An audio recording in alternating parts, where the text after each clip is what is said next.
Esta é a primeira versão do Novo Testamento gravado e produzido no Brasil. Escutando essa gravação apenas 15 minutos por dia, você terá conhecido o Novo Testamento em aproximadamente 4 vezes. Não existe nada mais importante no mundo do que a Palavra de Deus. Que o Sagrado Espírito Santo traga suas bênçãos enquanto você estiver ouvindo a Palavra de Deus. O Evangelho de Mateus, capítulo 1.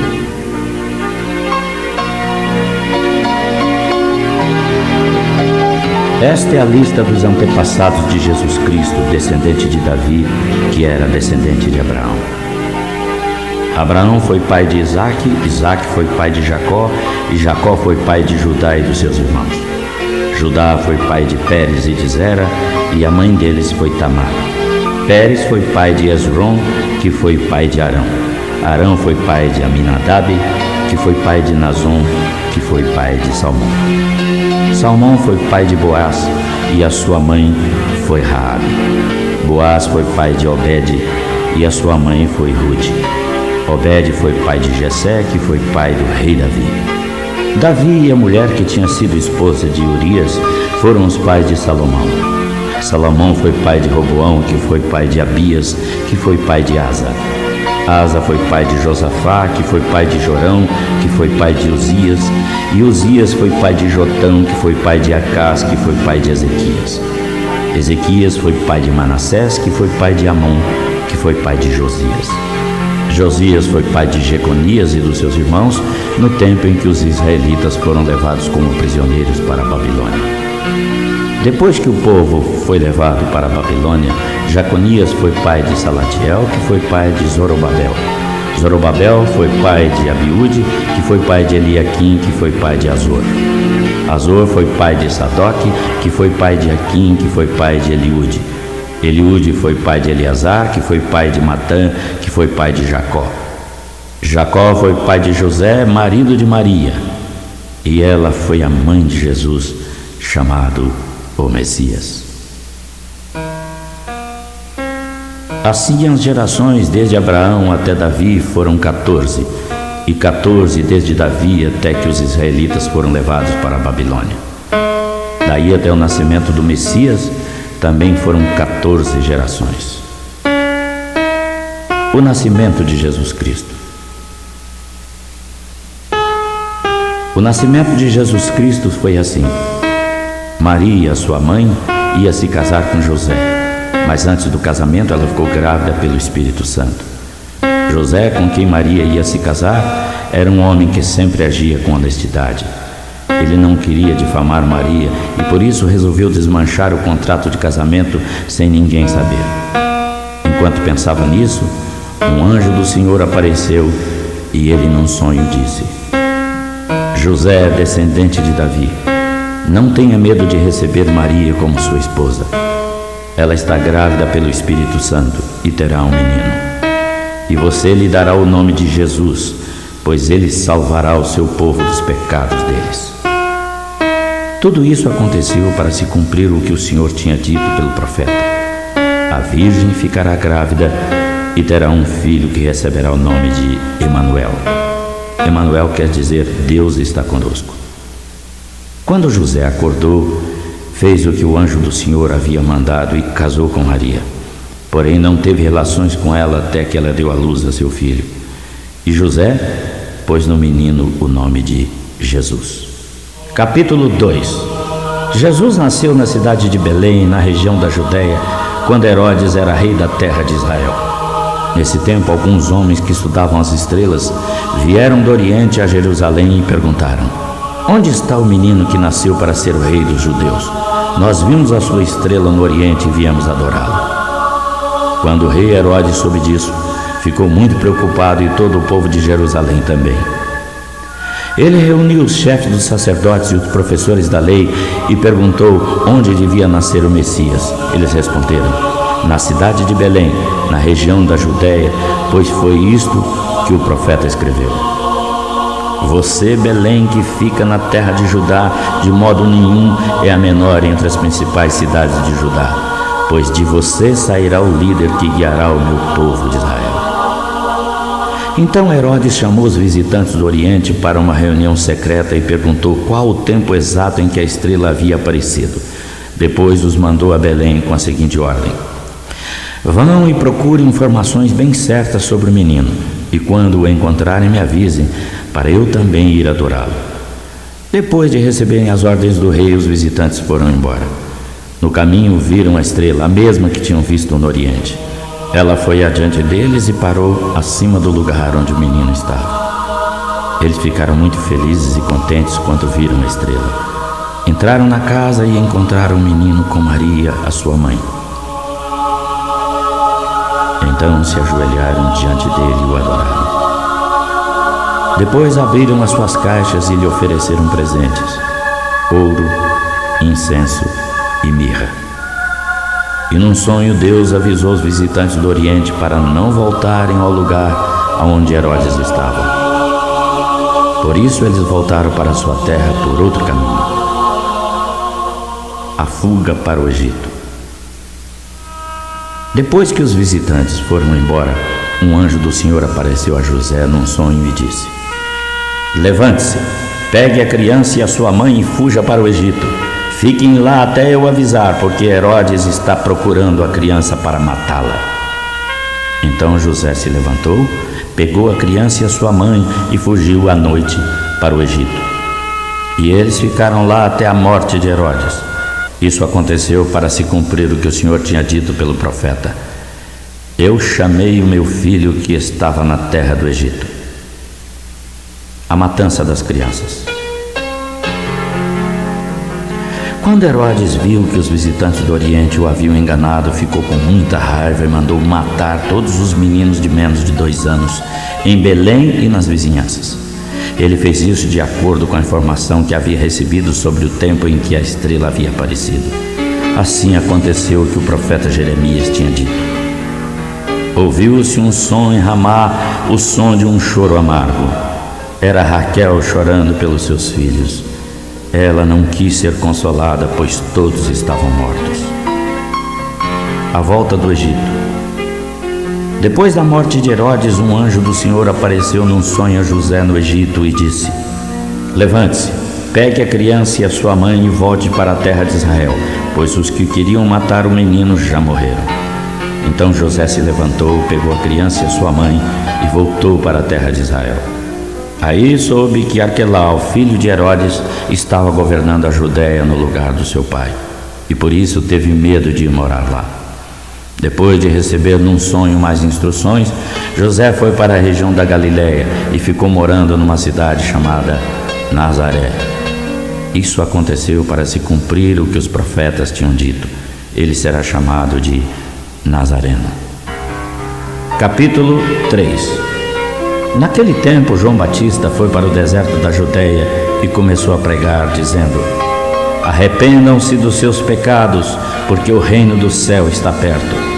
A respeito de João, o profeta Isaías tinha escrito assim: alguém está gritando no deserto: preparem o caminho para o Senhor passar, abram estradas retas para ele. João usava roupa de pelos de camelo, um cinto de couro e comia gafanhotos e mel no campo. Os moradores de Jerusalém, na região da Judéia e de todos os lugares em volta do Rio Jordão iam ouvi-lo. Eles confessavam seus pecados e João os batizava no Rio Jordão. Quando João viu que muitos fariseus e saduceus vinham para serem batizados por ele, disse: raça de cobras venenosas! Quem disse que vocês escaparão do terrível castigo que Deus vai mandar? Façam coisas que mostrem que vocês se arrependeram de seus pecados. E não pensem que podem se desculpar dizendo: Abraão é nosso antepassado. Porque eu afirmo que até destas pedras Deus pode fazer descendentes de Abraão. O machado já está pronto para cortar as árvores pela raiz. Toda árvore que não dá fruta será cortada e jogada no fogo. Eu os batizo com água para mostrar que vocês se arrependeram dos seus pecados. Mas aquele que virá depois de mim os batizará com o Espírito Santo e com fogo. Ele é mais importante do que eu e não mereço a honra de carregar as sandálias dele.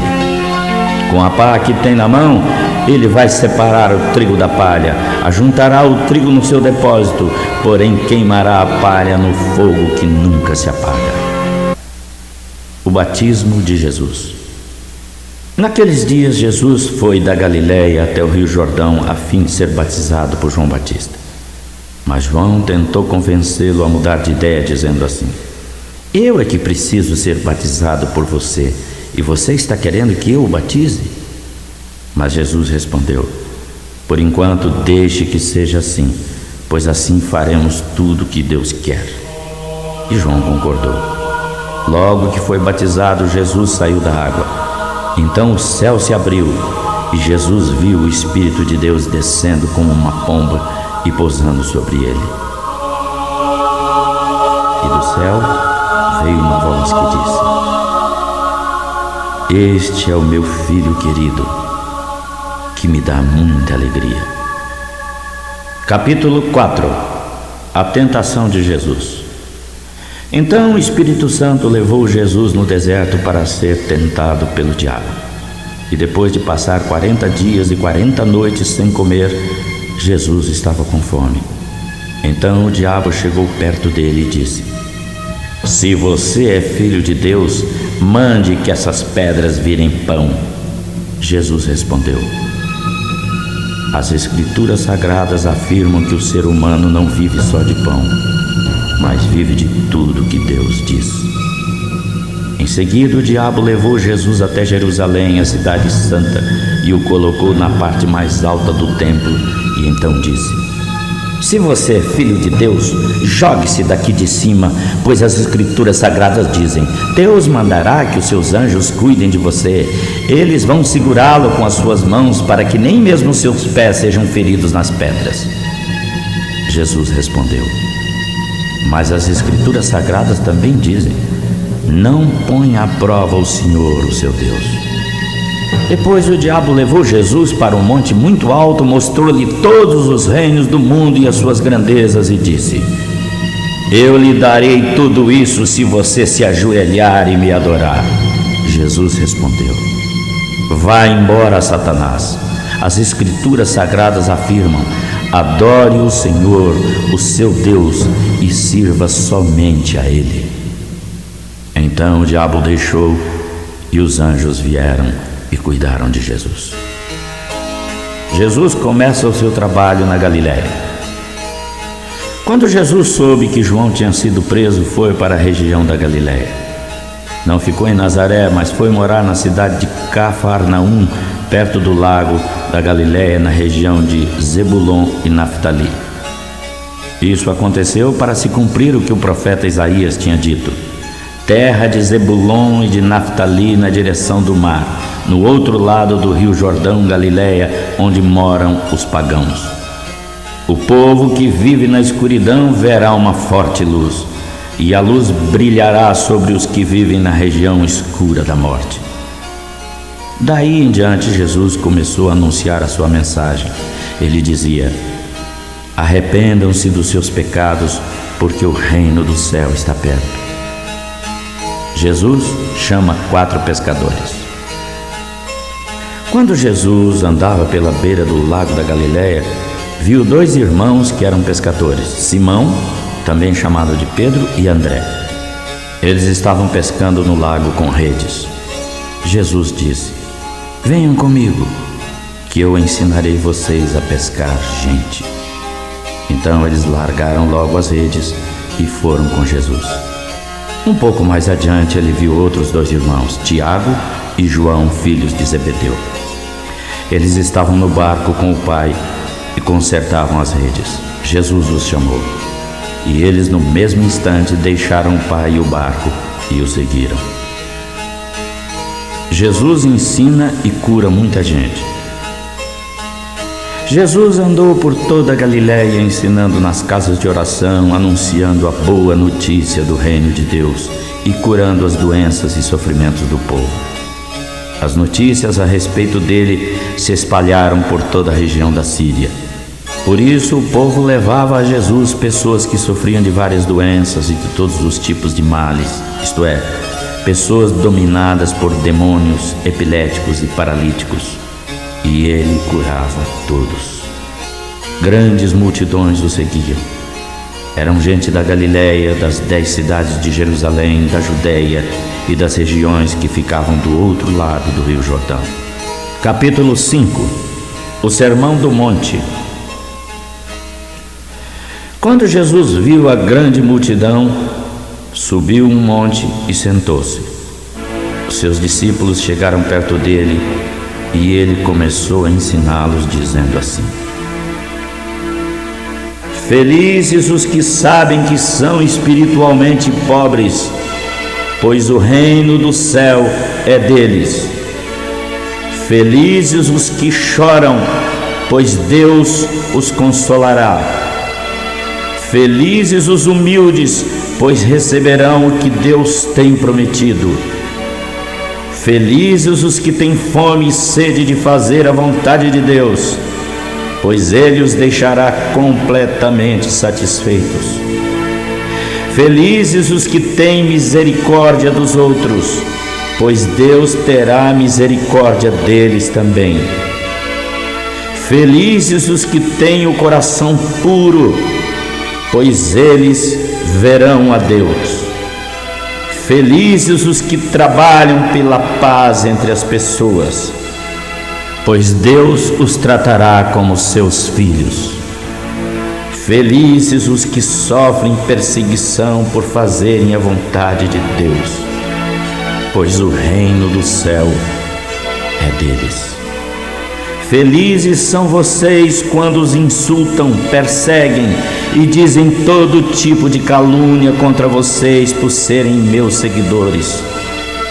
Fiquem alegres e contentes, porque está guardada para vocês uma grande recompensa no céu, pois foi assim mesmo que perseguiram os profetas que viveram antes de vocês. O sal e a luz. Vocês são o sal para a humanidade, mas se o sal perde o gosto, deixa de ser sal e não serve para mais nada. É jogado fora e pisado pelos que passam. Vocês são a luz para o mundo todo. Não se pode esconder uma cidade construída sobre um monte. Ninguém acende uma lamparina para pôr debaixo de um cesto. Ao contrário, ela é colocada no lugar próprio para que ilumine todos os que estão na casa. Assim também a luz de vocês deve brilhar para que os outros vejam as coisas boas que vocês fazem e louvem o Pai que está no céu. A lei. Não pensem que eu vim para acabar com a lei de Moisés e os ensinamentos dos profetas. Não vim para acabar com eles, e sim dar o verdadeiro sentido deles. Lembrem-se disto: enquanto o céu e a terra durarem, nada será tirado da lei, nem a menor letra, nem qualquer acento, e assim será até o fim de todas as coisas. Portanto, qualquer um que desobedecer ao menor mandamento e ensinar os outros a fazerem o mesmo, será considerado o menor no reino do céu. Por outro lado, quem obedecer à lei e ensinar os outros a fazerem o mesmo, será grande no reino do céu. Pois eu afirmo que vocês só entrarão no reino do céu se, ao fazerem a vontade de Deus, forem mais fiéis do que os professores da lei e os fariseus. O ódio. Vocês ouviram o que foi dito aos seus antepassados: não mate, quem matar será levado à presença do juiz. Mas eu lhes digo que qualquer um que ficar com raiva do seu irmão será julgado. Quem disser ao seu irmão: você não vale nada, será julgado pelo tribunal. E quem chamar o seu irmão de idiota estará em perigo de ir para o fogo do inferno. Portanto, se você for ao altar para dar a sua oferta a Deus e se lembrar ali de que o seu irmão tem alguma queixa contra você, deixe a oferta diante do altar e vá logo fazer as pazes com seu irmão. Depois volte e dê a oferta a Deus. Se alguém fizer uma acusação contra você e quiser levá-lo diante do tribunal, faça amizade com essa pessoa enquanto há tempo, antes de chegarem lá, porque depois que você chegar ao tribunal, será entregue ao juiz. O juiz o entregará ao carcereiro e você ficará preso. Eu afirmo que você não sairá dali enquanto não pagar a multa toda. O adultério. Vocês sabem o que foi dito: não cometa adultério. Mas eu lhes digo: quem olhar para uma mulher e desejar possuí-la, já adulterou no seu coração. Portanto, se o seu olho direito faz você pecar, arranque-o e jogue fora. É melhor perder uma parte do seu corpo do que o corpo inteiro ser jogado no inferno. Se a sua mão direita o faz pecar, corte-a e jogue fora. É melhor perder uma parte do seu corpo do que o corpo inteiro ir para o inferno. O divórcio. Foi dito também: quem se separar da sua mulher deve dar a ela um documento de divórcio. Porém eu digo: todo homem que se separar de sua mulher, a não ser em caso de adultério, é culpado de torná-la adúltera se ela se casar de novo. E o homem que se casar com ela também comete adultério. Os juramentos. Vocês sabem o que foi dito dos seus antepassados: não quebre a sua promessa, mas cumpra o que jurou ao Senhor que ia fazer. Porém, eu lhes digo: não jurem de jeito nenhum. Não jurem pelo céu, pois é o trono de Deus, nem pela terra, pois é o estrado onde ele descansa os pés, nem por Jerusalém, pois é a cidade do grande rei. Não jurem nem mesmo pelas suas cabeças, pois vocês não podem fazer um só fio de cabelo ficar branco ou preto. Digam apenas sim ou não, pois qualquer coisa mais que disserem vem do diabo.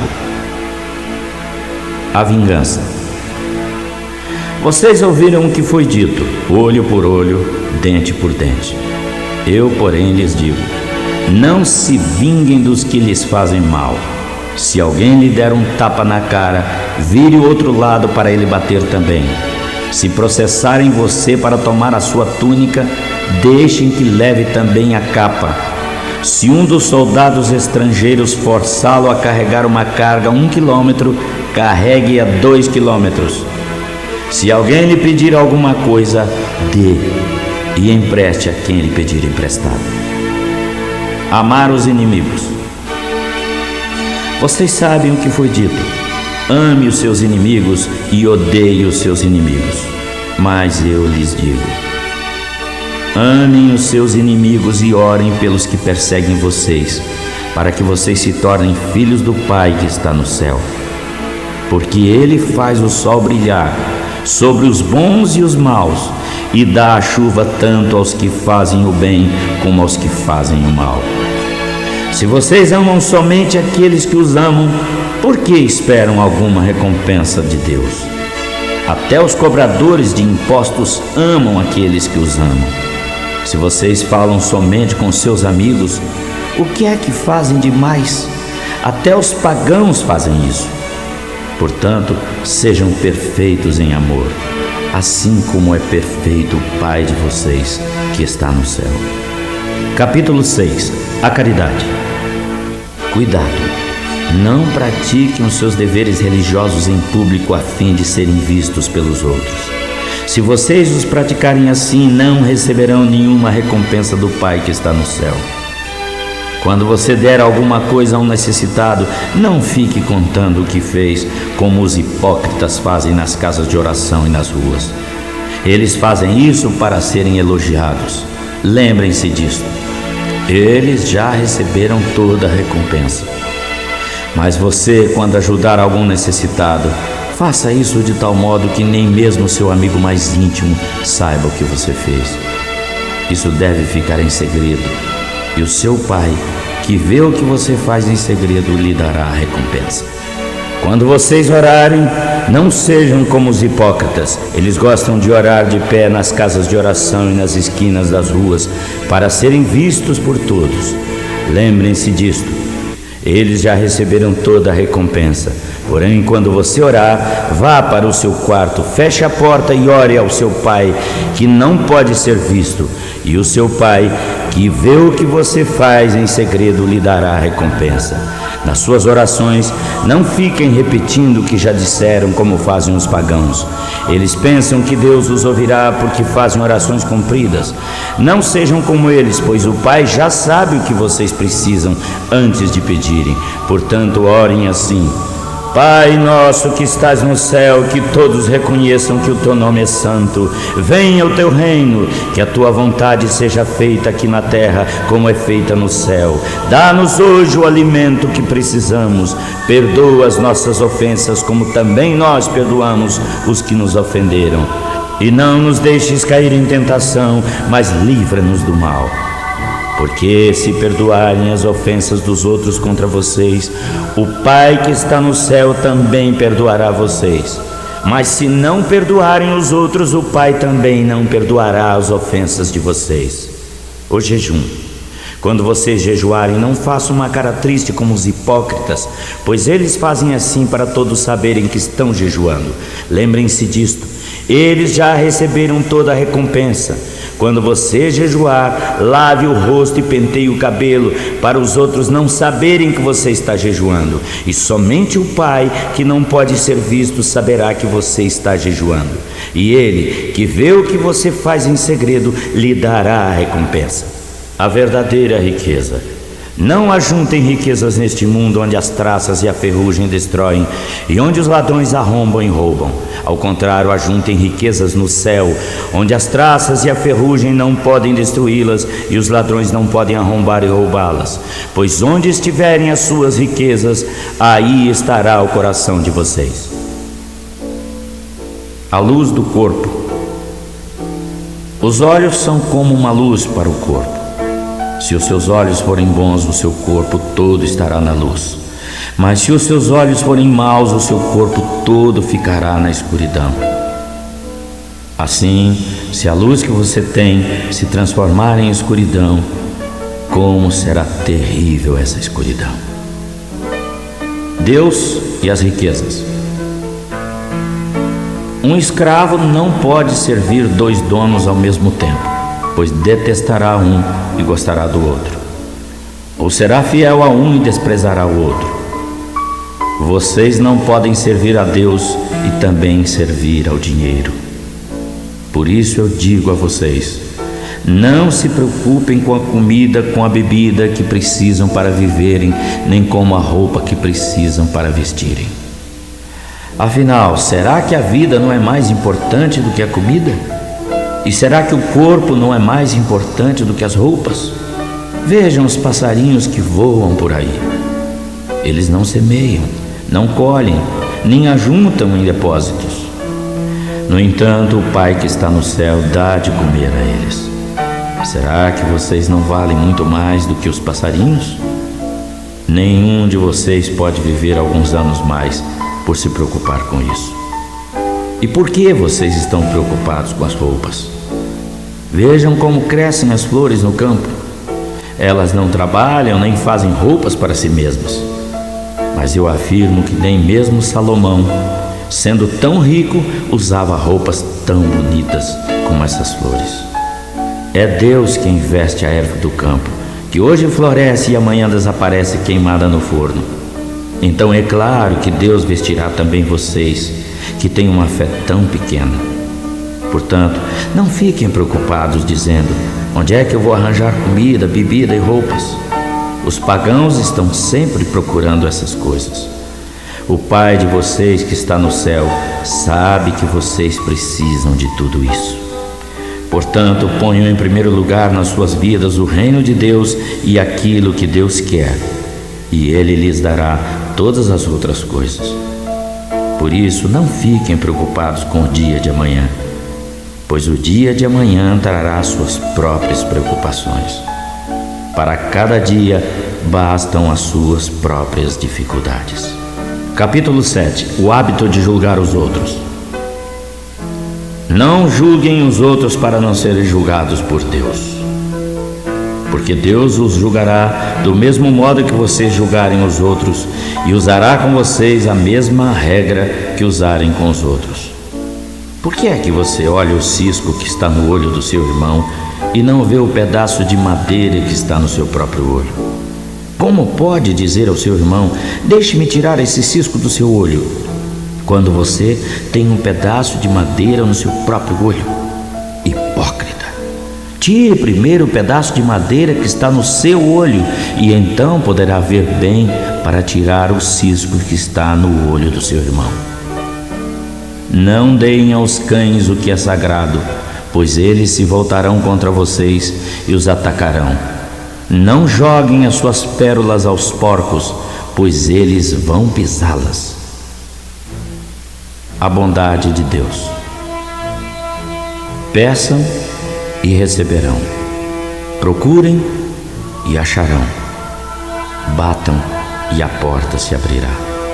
Porque todos aqueles que pedem, recebem. Aqueles que procuram, acham. E a porta se abre para quem bate.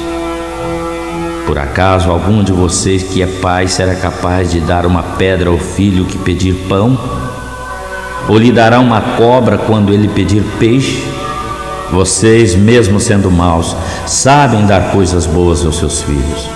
Quanto mais o Pai que está no céu dará coisas boas aos que lhe pedirem. Façam aos outros o que querem que eles façam a vocês. Este é o sentido da lei de Moisés e dos ensinamentos dos profetas. Os dois caminhos. Entrem pela porta estreita, porque a porta larga e o caminho fácil levam à perdição, e há muita gente que anda por esse caminho. A porta estreita e o caminho difícil conduzem à vida, e pouca gente encontra esse caminho. Os falsos profetas. Cuidado com os falsos profetas. Eles vêm disfarçados de ovelhas, mas por dentro são lobos selvagens. Vocês os conhecerão pelo que eles fazem. Os espinheiros não produzem uvas, nem as plantas espinhosas dão figos. Assim, toda árvore boa dá frutas boas, e a árvore que não presta dá frutas ruins. A árvore boa não pode produzir frutas ruins, nem a árvore que não presta dá frutas boas. Toda árvore que não produz frutas boas é cortada e jogada no fogo. Portanto, vocês conhecerão os falsos profetas pelo que eles fazem. Quem entra no reino do céu? Nem todo que me chama Senhor, Senhor entrará no reino do céu, mas somente aquele que faz a vontade do meu Pai que está no céu. Quando aquele dia chegar, muitos vão me dizer: Senhor, Senhor, em seu nome anunciamos a mensagem de Deus, e pelo seu nome expulsamos muitos demônios e fizemos muitos milagres. Então eu responderei: nunca os conheci. Afastem-se de mim, vocês que só fazem o mal. Os dois alicerces. Quem ouve esses meus ensinamentos e obedece é como um homem sábio que construiu a sua casa sobre a rocha. Caiu a chuva, vieram as enchentes e o vento soprou com força contra aquela casa. Porém ela não caiu porque havia sido construída sobre a rocha. Quem ouve esses meus ensinamentos e não obedece é como um homem sem juízo que construiu a sua casa na areia. Caiu a chuva, vieram as enchentes e o vento soprou com força contra aquela casa. Ela caiu e a sua destruição foi completa. A autoridade de Jesus. Quando Jesus acabou de falar, A grande multidão estava admirada com a sua maneira de ensinar. Ele não era como os professores da lei. Ao contrário, ensinava com a autoridade dele mesmo. Capítulo 8. Jesus cura um leproso. Jesus desceu do monte e uma grande multidão o seguiu. Então um leproso chegou perto dele, ajoelhou-se e disse: Eu sei que se o Senhor quiser, pode me curar. Jesus estendeu a mão, tocou nele e afirmou: Sim, eu quero. Você está curado. No mesmo instante ele ficou curado da lepra. Então Jesus disse: Olhe, não conte isso a ninguém. Agora vá pedir ao sacerdote que examine você. Depois, para provar a todos que você está curado, ofereça o sacrifício que Moisés mandou. Jesus cura o empregado de um oficial romano. Quando Jesus entrou na cidade de Cafarnaum, um oficial romano foi encontrar-se com ele e pediu que curasse o seu empregado. Ele disse: Senhor, o meu empregado está em casa tão doente que não pode se mexer na cama. Está sofrendo horrivelmente. Eu vou lá curá-lo, disse Jesus. O oficial romano respondeu: Não, Senhor. Eu não mereço que o Senhor entre na minha casa. Dê apenas uma ordem e o meu empregado ficará bom. Eu também estou debaixo da autoridade de oficiais superiores e tenho soldados que obedecem às minhas ordens.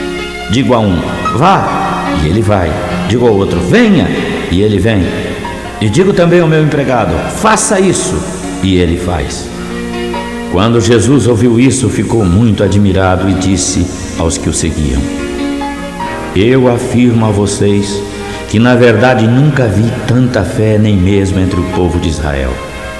Lembrem-se disto. Muita gente virá do leste e do oeste e vão sentar-se à mesa no reino do céu com Abraão, Isaque e Jacó. Mas os que deviam estar no reino serão jogados fora na escuridão. Ali vão chorar e ranger os dentes. E Jesus disse ao oficial: Vá para a sua casa, pois será feito como você crê. E naquele momento, o empregado do oficial romano ficou curado. Jesus cura muita gente. Jesus foi à casa de Pedro e viu que a sogra dele estava na cama com febre. Jesus tocou na mão dela e a febre passou. Então ela se levantou e começou a cuidar dele. Quando chegou a tarde, o povo levou a Jesus muitas pessoas com espíritos maus. E ele apenas com uma palavra expulsava os espíritos e curava todos os que estavam doentes. Jesus fez isso para cumprir o que o profeta Isaías tinha dito: Ele levou as nossas doenças e carregou as nossas enfermidades. Alguns querem seguir Jesus. Jesus viu a multidão em volta dele e mandou os discípulos irem para o outro lado do lago. Um professor da lei chegou perto dele e disse: Mestre, estou pronto a seguir o Senhor para qualquer lugar. As raposas têm as suas covas e os pássaros os seus ninhos, respondeu Jesus. Mas o Filho do Homem não tem onde descansar. E outro que era seguidor de Jesus disse: Senhor, deixe-me primeiro voltar e enterrar o meu pai. Jesus respondeu: Siga-me e deixe que os mortos enterrem os seus mortos. Jesus acalma a tempestade. Jesus entrou num barco e os seus discípulos foram com ele. De repente, uma grande tempestade agitou o lago de tal maneira que as ondas cobriam o barco. E Jesus estava dormindo. Os discípulos chegaram perto dele e o acordaram, dizendo: Senhor, salve-nos, nós vamos morrer. Por que é que vocês são assim tão medrosos? Respondeu Jesus. Como é pequena a fé que vocês têm. Ele se levantou, deu uma ordem ao vento e às ondas e tudo ficou calmo. Então todos ficaram admirados e disseram: Que homem é este que manda até no vento e nas ondas? Jesus cura 2 homens dominados por espíritos maus. Jesus foi à região de Gadara, no outro lado do lago da Galileia. Ali 2 homens que estavam dominados por espíritos maus foram ao encontro dele. Eles vinham do cemitério onde moravam. Eram tão violentos e perigosos que ninguém se arriscava a passar por aquele caminho. De repente eles gritaram: "O que o Senhor quer de nós, Filho de Deus? O Senhor veio para nos castigar antes do tempo?" Perto dali havia muitos porcos comendo, e os espíritos insistiram com Jesus, dizendo: "Se o Senhor vai nos expulsar, mande-nos entrar naqueles porcos." "Vão", disse Jesus. Os espíritos foram e entraram nos porcos, e eles se atiraram morro abaixo dentro do lago e se afogaram. Os homens que tomavam conta dos porcos fugiram e foram à cidade, e lá contaram tudo isso e o que havia acontecido aos 2 homens que estavam dominados por espíritos maus. Então todos os moradores daquela cidade saíram para se encontrar com Jesus, e quando o viram, pediram que fosse embora da terra deles. Capítulo 9. Jesus entrou no barco e foi para o outro lado do lago e chegou à sua cidade. Algumas pessoas trouxeram um paralítico deitado numa cama. Jesus viu que eles tinham fé e disse ao paralítico: "Coragem, meu filho, os seus pecados estão perdoados." Então alguns professores da lei pensaram: "Este homem está blasfemando contra Deus." Jesus sabia o que eles estavam pensando e disse: "Por que é que vocês estão pensando coisas más? O que é mais fácil dizer ao paralítico: os seus pecados estão perdoados, ou levante-se e ande? Pois vou mostrar a vocês que eu, o Filho do Homem, tenho poder na terra para perdoar pecados." Então disse ao paralítico: "Levante-se, pegue a sua cama e vá para casa." O homem se levantou e foi para casa. Quando o povo viu isso, ficou com medo e louvou a Deus por dar esse poder aos homens.